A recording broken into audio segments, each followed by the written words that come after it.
Noite.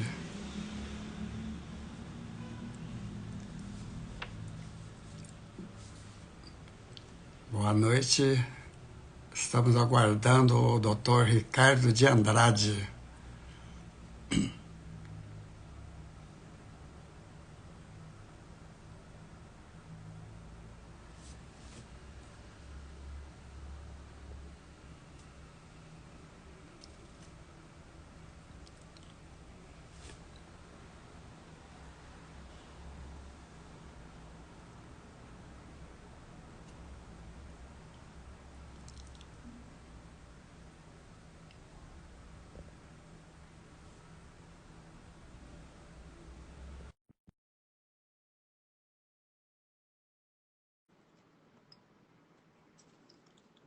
Estamos aguardando o Dr. Ricardo de Andrade. Boa noite a todos. Alô? Tudo bem, professor? Dr. Ricardo de Andrade, boa noite. Tudo em É paz? uma Boa noite. satisfação muito grande poder falar com você.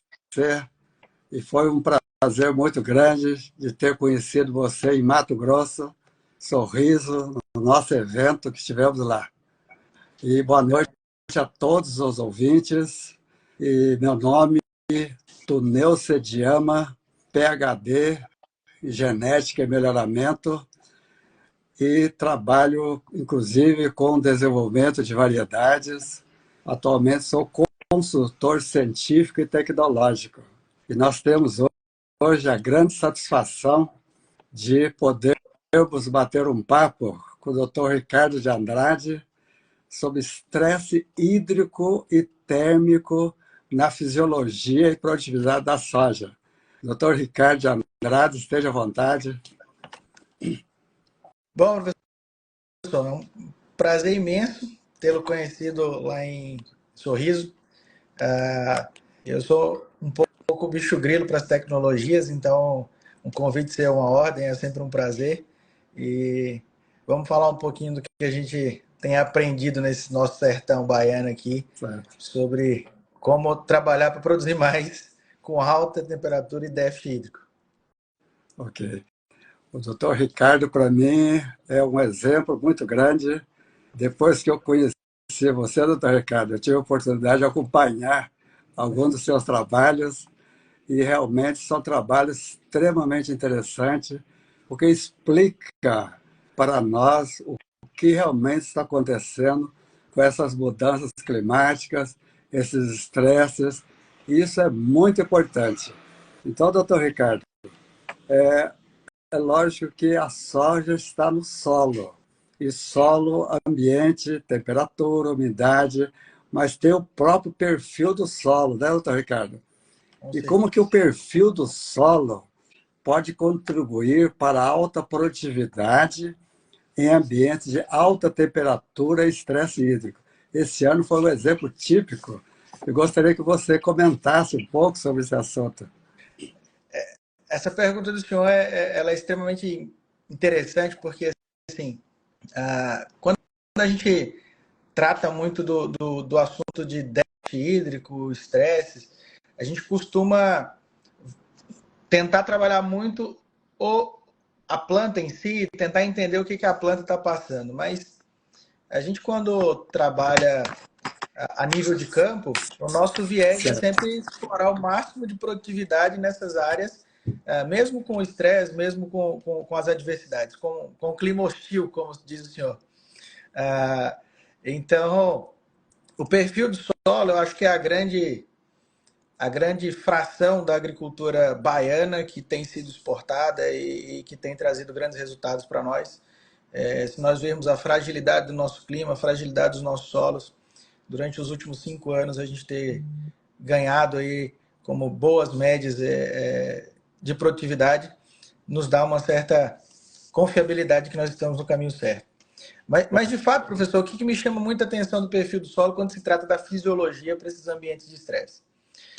A gente tem visto muito todo o manejo de construção de perfil do solo baseado em descompactação, Certo. adição de calcário, gesso e etc. e tal.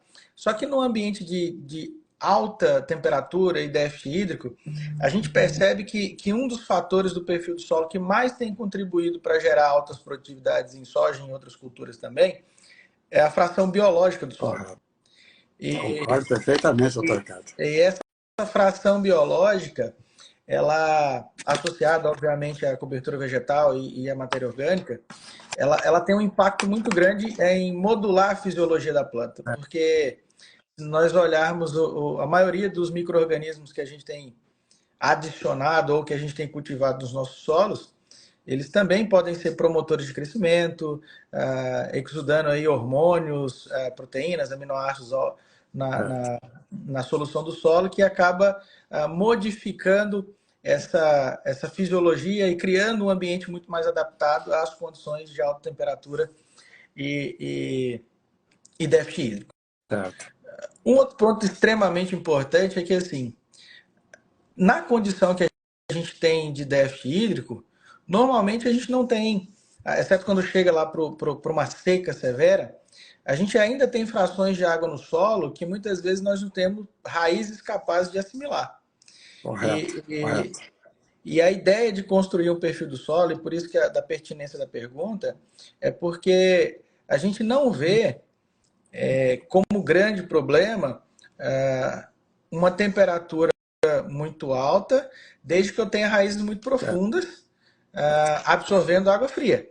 Então, esse é uma grande questão que a gente tem visto. Então, quanto mais profundo é o perfil do solo, quanto mais biológico ele é e quanto mais carbono ele tem, mais ele estoca água e mais essa planta tem a capacidade de tomar água ou beber água muito mais fria. E esse ano foi um ano muito importante porque, assim, a gente observou que a raiz pivotante, de maneira global, ela cresceu muito, mesmo em solos com até um índice de compactação mais complicado, mas a pivotante cresceu. Só que a emissão de raízes secundárias foi bastante limitada pela deficiência hídrica e também pela alta temperatura do solo. Tá certo. Tá certo. Então, assim, a manipulação do perfil do solo também manipula a ecofisiologia da cultura de maneira global.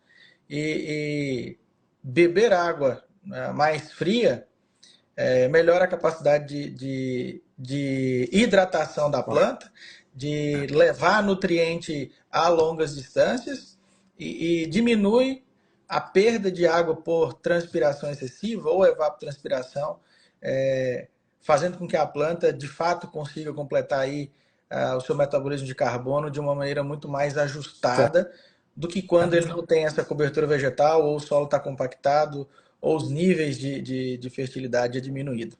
Mas, pensando nesse assunto do perfil do solo, professor, eu me intriga assim, aí como o senhor é geneticista, cabe uma pergunta bem interessante. Nós estamos na Bahia agora com produtividade aí no último ano recorde nacional, num ambiente extremamente adverso, pensando em outras regiões do Brasil.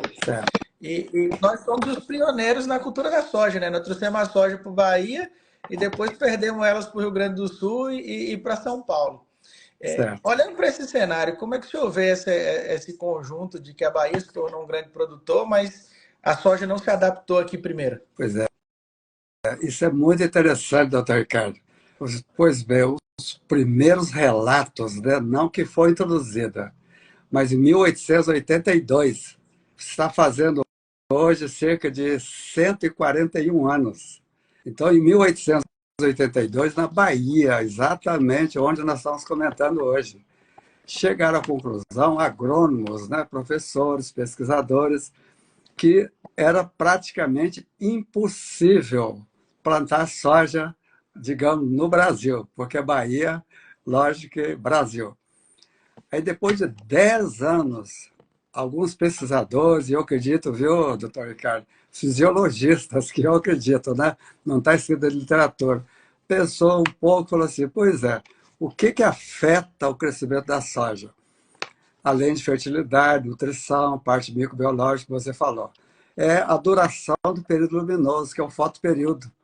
Então, comparar o fotoperíodo, digamos, da China, Europa e mais específico nos Estados Unidos, e perceberam que o fotoperíodo, ou duração do período luminoso da Bahia, mais ou menos na latitude de 12 graus, era totalmente diferente da latitude de 30, 28, 26 graus dos Estados Unidos.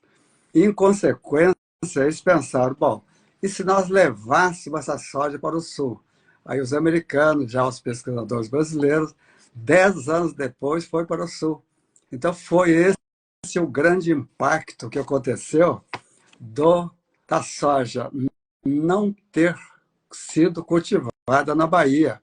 Embora o grande mérito, viu, doutor Ricardo, para mim, é a Bahia, os pesquisadores, os agrônomos, os colegas, fisiologistas nossos da Bahia, porque eles foram, sem dúvida nenhuma, o pioneiro para trazer uma planta, digamos, entre aspas, estranha, não é isso?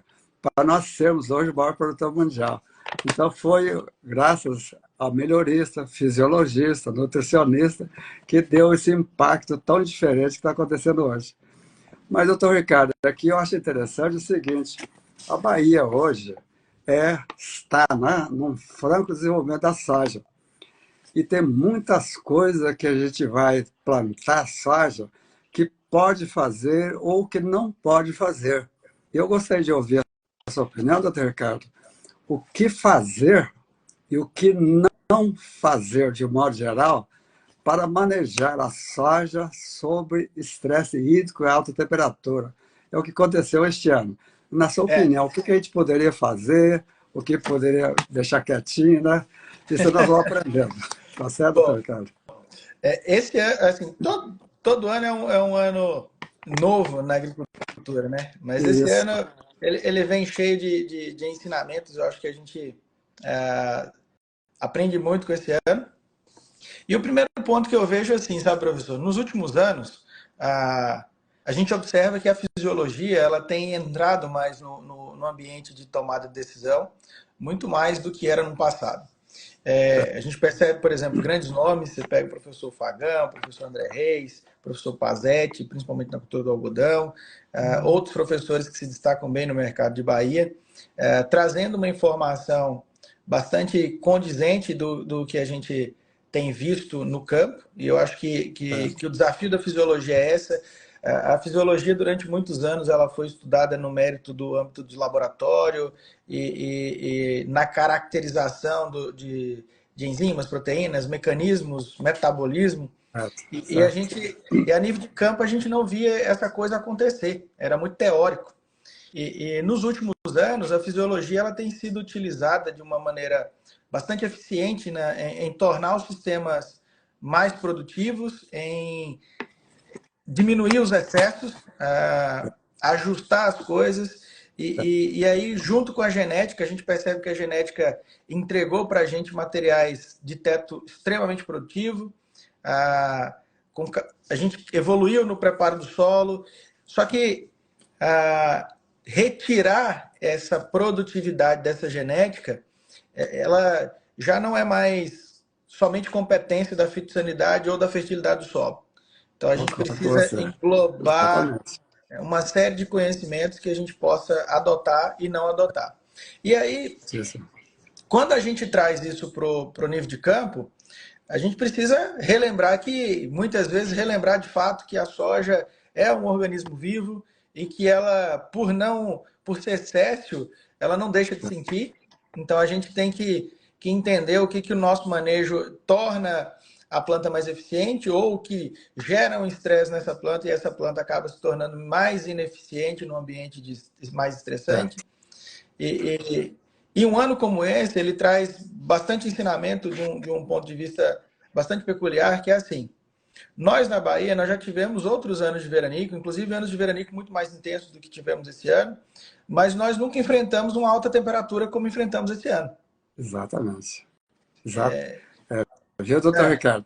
A fisiologia, por muito tempo, só explicava. Exato. Hoje, ela tornou um instrumento necessário para a produtividade, né? Exatamente. Então, eu estou admirado do uso da fisiologia. Você está no caminho correto, tá?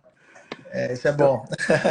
Eu tenho mais uma Mas, pergunta aqui, doutor Ricardo, sobre as prioridades fisiológicas de uma planta sob déficit hídrico e alta temperatura. Como é que seria essa esses termos de prioridade fisiológica. Até eu vou aprender com você agora. É uma dúvida que surgiu para mim aqui.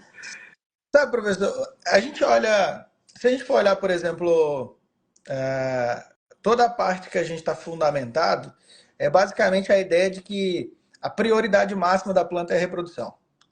Basicamente, toda a ideia que a gente fundamenta é isso.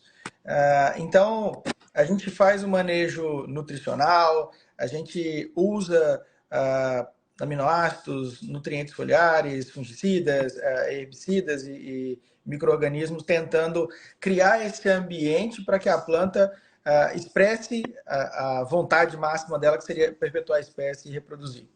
Só que, ao longo dos anos, a gente tem visto muito trabalho mostrando, e a vivência de campo vem mostrando que essas prioridades elas acontecem de maneira um pouco diferente do que a gente está acostumado a só redigir na literatura. Então, as minhas observações, o que eu observo num ambiente mais perfeito? A soja, basicamente, a soja ou qualquer outra cultura varia muito do ponto de vista de produção, mas assim, num ambiente normal, a gente observa que a grande prioridade realmente é a manutenção das estruturas reprodutivas. Então a gente percebe que existe uma força muito grande, hormonal, fisiológica, para que a planta perca o menos possível de estruturas reprodutivas. E aí, nesse âmbito, vem uma segunda prioridade, que é a manutenção dessas estruturas reprodutivas. Então, a ideia de fazer fixar, ela demanda de bastante tecnologia, porque assim, a gente tem que ajustar o ponto de florescimento ao ponto de fornecimento de nutrientes. O solo tem que ser capaz de fornecer os nutrientes no ponto de floração para que as vagens sejam fixadas. O ambiente de fotossíntese, fotorrespiração tem que ser positivo para que eu consiga fazer com que essas vagens realmente sejam fixadas. E num segundo momento, vem o âmbito da manutenção dessas estruturas e da maturação e complexidade do que é montar um perfil de planta produtiva. E como terceira prioridade, eu vejo muito assim, a fase final seria o enchimento do grão. Então, eu diria que uma planta sob condições ideais, a prioridade dela é manter as estruturas, a segunda é aumentar a viabilidade de pegamento dessas estruturas, e a terceira seria encher. Agora, quando a gente olha para um ano como esse, não é raro a gente observar áreas que teve um florescimento do bacheiro, teve um aborto basicamente em massa do bacheiro, e depois eu tive um pegamento no terço médio, e na sequência veio a condição boa e a gente teve um reflorescimento, floresceu de novo, e você vê que o terço médio tem vagens mais velhas que o bacheiro. Alterou a fisiologia da planta. Alterou a fisiologia da planta. E aí, nesse ambiente, o que a gente observa, professor? Que a primeira prioridade da planta é desenvolver o sistema radicular. A gente viu muito esse ano materiais que não têm um sistema radicular muito robusto, colocar naturalmente aí 1 metro, 1,5 metro de sistema radicular pivotante. Essa planta reduziu o volume de radicelas e raízes secundárias, a gente viu bastante essa redução de raízes secundárias. E num segundo momento, essa planta ela começou a fazer a característica básica de uma planta estressada, que é reduzir a área foliar fotossinteticamente ativa. Ela começou a diminuir o internode, começar a engalhar, de ser uma planta de um porte um pouco menor. Então, ela mexeu no metabolismo de carbono, ela aumentou o sistema radicular para continuar a receber água, mas ela estava menos nutritiva porque ela não tinha raízes especializadas na assimilação de nutrientes. Ela reduz o tamanho, aumenta a quantidade de nós, e num terceiro momento, aí ela pensa em manter as estruturas reprodutivas se o estresse perdurar. Só que esse ano aconteceu uma coisa bastante interessante em algumas regiões, que foi o seguinte: a planta emitiu a raiz pivotante, ela diminuiu excessivamente o número de nódulos, como característica básica para manter a parte aérea viável, ela teve que reduzir todo o gasto energético excessivo, e o nódulo acabou sendo um desses. E aí, associada a uma temperatura muito alta, que naturalmente já mata o rizóbio. Então, a gente teve esse problema. Só que quando voltou a chuva, ela estava numa fase, pelo menos para nós na Bahia, estava numa fase que ela estava em fase ainda de haver um novo florescimento. Certo. Então, o que aconteceu? Raízes secundárias que não existiam, elas foram emitidas. Essa planta adquiriu um caráter vegetativo muito forte. E a gente vê que essa planta hoje, ela é uma planta de 3 idades.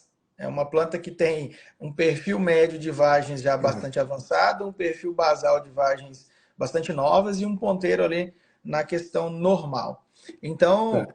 e possivelmente em algumas regiões do Brasil até alongou ciclo. Nós temos áreas aí que teve o estresse inicial, temperatura e hídrico, e agora está alongando aí em 5, 10 dias. Ah, isso traz uma dúvida, professor, que é mais ou menos assim. A Bahia, com todas essas adversidades, a gente gera essa produtividade e a gente tem tido essa mudança fisiológica. A gente vê que o material tem se adaptado. O material ele entra num ano na Bahia como uma vareta, depois de um ano na Bahia ele já começa a ramificar, e depois de 2, 3 anos a gente tem que reduzir a população porque é um material que engalha muito. Na visão do senhor, em relação à Bahia, quais são os nossos desafios de produzir, principalmente com essa modulação fisiológica, pensando do ponto de vista de genética? Pois é que a Bahia tem uma condição muito diferente de todos os estados da Bahia ao oeste e ao sul. Vamos comparar Bahia, Tocantins, Paraná, Minas Gerais, Goiás, para ficar só nessa região. Veja bem, a Bahia tem uma variação muito grande de latitude e, em consequência, duração do período luminoso, ou seja, quantas horas de fotossíntese que a soja teria na Bahia, plantando uma região para outra. Então, isso aí já é muito grande diferença. Outra condição bastante interessante da Bahia é a altitude. Embora a maioria das regiões de hoje está numa certa altitude semelhante, mas a variação dentro do estado, ao longo que vai desenvolver a soja, é muita variabilidade. Outra coisa também que chama muita atenção, você já falou bastante para nós, é o tipo de solo. É o solo intemperizado, mas tem diversos, digamos assim, porcentagem de argila, silt, areia, matéria orgânica. Então, à medida que muda essa composição de solo na Bahia, muda o pH. pH baixa, pH alto, mas o que você falou, a atividade microbiológica desse solo é totalmente diferente. E vem, por final, o que você falou muito sobre hídrico, água, que é o essencial. Eu gostei muito dessa água de temperatura mais baixa. Eu pensei aqui, num dia de calor, nada tão bom quanto uma cervejinha gelada, né, doutor Ricardo? Então, eu fiquei pensando na planta, a alegria da planta, receber essa chuva. Só que aconteceu, na minha opinião, doutor Ricardo, houve um desbalanço hormonal na soja à medida que ela estava crescendo, havia o potencial genético, associado tudo que você falou, desequilibrou o hormônio, equilíbrio hormonal, portanto, essas 3 fases, já quase a vagem enchendo, formação e em outros lugares até querendo florescer, não é isso?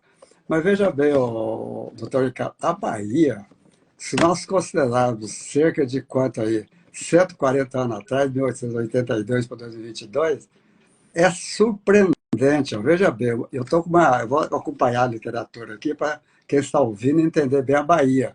Eu estou falando mais da Bahia. 1959 foi mais ou menos as primeiras referências que a Bahia introduziu a soja novamente, tá certo? Mas em 1968, o Ministério da Agricultura, Secretaria da Agricultura, começou novamente a pensar mais na soja. Isso se referia a 80 anos depois de 1882. E naquela época em que a Secretaria da Agricultura, o Ministério da Agricultura, começou a trabalhar com soja na Bahia, as primeiras experimentações, viu, doutor Ricardo, e quem está ouvindo é impressionante, 26 sacos por hectare, fiz questão de calcular. E o que aconteceu hoje, numa região que você deve conhecer bem, mais do que eu, né? Hoje, a literatura diz que ela está com 120 sacos, estou arredondando, 119 quebradinhos, 120 sacos de soja por hectare. Agora, uma das características que eu vejo na Bahia em relação ao aumento da produtividade, sem considerar, viu, doutor Ricardo, os outros estados, que eu tenho amigo do Brasil todinho, Maranhão, Amazonas, Rio Grande do Sul, meus grandes amigos. Então, meus grandes amigos, eu estou conversando com o doutor Ricardo, particularmente.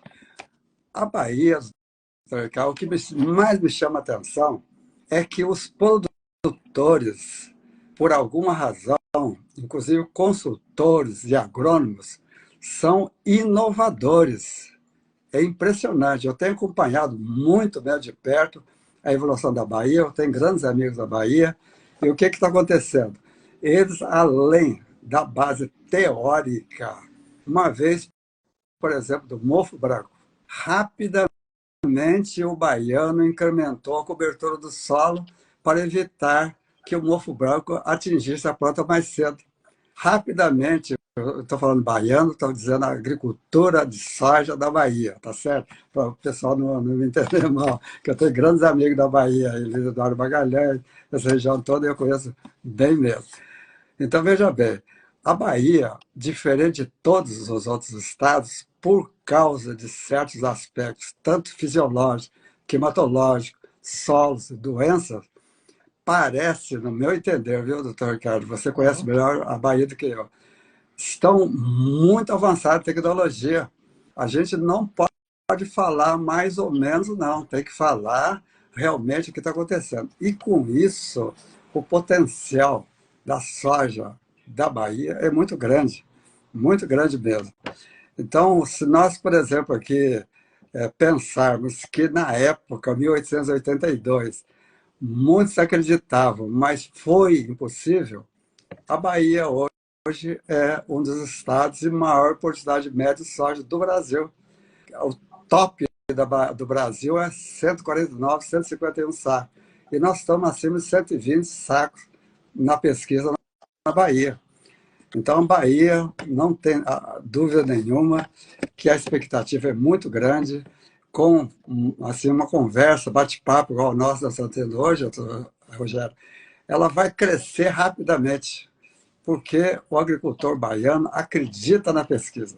Isso é importante para nós, tá? Ok. Eu tenho uma certa...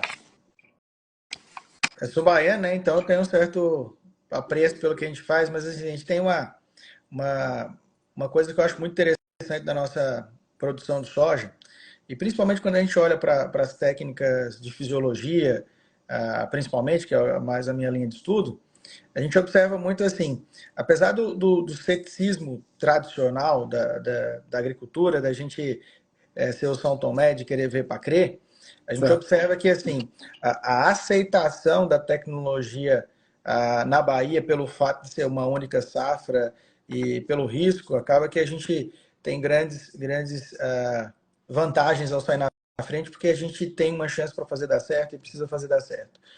Um outro ponto que eu acho muito interessante é que, assim, e aí depois se o senhor puder me ajudar nessa ideia, o que eu observo muito, professor? A gente, principalmente na fisiologia vegetal, a gente tem que fazer adaptações ao longo de todo o mundo sobre o mecanismo pela qual a planta se desenvolve, principalmente porque, como o senhor falou, altitude, temperatura, déficit hídrico, então a gente cria a ecofisiologia local das culturas. Exatamente. E quando a gente olha Bahia, a gente percebe que assim a gente tem uma predominância muito grande de alguns materiais durarem muito tempo, inclusive décadas, sendo plantado um material e esse material representar uma grande quantidade da área produzida, e faz com que a gente consiga, às vezes, extrair grandes produtividades, mesmo com materiais que já não são os mais tecnológicos. E aí vem uma questão que me chama muita atenção, assim, com essa oferta de números de materiais genéticos que a gente nem conhece muitas vezes, e a gente já entra e já sai esse material dentro do nosso sistema, porque ele não se adapta. Me preocupa muito o potencial produtivo dessas sojas no futuro e se nós vamos conseguir de fato manter esse potencial, entendendo a fisiologia dessa soja, porque, a meu ver, cada material carrega lá no seu DNA características ímpares e nós temos que reaprender a fisiologia de cada material, a adaptabilidade dele em todas as regiões. O senhor, pelos anos vividos no melhoramento genético, quanto que o senhor acha que nós vamos chegar de potencial na Bahia? Certo. Veja bem, você tocou num assunto interessante, dois aspectos. Primeiro, o genético fisiológico. Embora muitos perguntem, Tunel, mas as variedades não são semelhantes? Aí eu respondo, sim, os humanos também são semelhantes, mas cada um de nós somos diferentes. Então, se nós temos que investir, igual você está fazendo, você é um dos poucos cientistas brasileiros que está dedicando essa fisiologia para ajudar a explicar, a resolver e colocar em prática. Você pode observar, eu tenho ex-estudantes meus, doutores, especialistas em fisiologia, mas não estão na prática igual você está aí. São pouquíssimos, viu, doutor Ricardo? Você pode... Eu conheço quase todo mundo da soja aqui no Brasil. Então, veja bem o que vai acontecer no futuro. Só para ser um resumo nosso, por causa do nosso tempo, né? Hoje, a média da Bahia, de outras regiões, 60, 62, 65. A média, digamos, geral, né? Mas a média, mesmo na Bahia, das variedades comerciais, propaganda, difusão de tecnologia, está em torno de 75 a 90 sacos, ou mais um pouquinho. E se nós pensarmos no trabalho do Comitê Estratégico Soja Brasil, que eu acho um dos melhores trabalhos que tem no Brasil, porque ele estuda a avaliação prática acompanhado por pesquisadores, produtores, com uma certa tecnologia.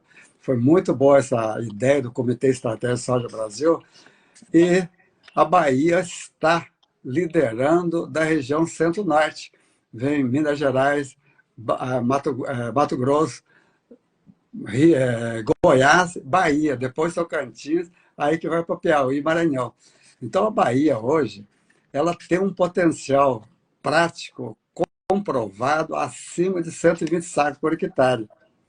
E eu acredito, doutor Ricardo, que pelo potencial da soja, que tem tido no Brasil de 149 no Paraná, 151 sacos no Mato Grosso, 120, 125 sacos na Bahia, nos Estados Unidos, 231. O potencial nosso da Bahia, se nós investirmos nessa parte de fisiologia que você falou, na parte dos solos, micro-organismos, cobertura do solo, um equilíbrio nutricional. Inclusive, você tocou num assunto bastante interessante, o equilíbrio fisiológico hormonal da planta.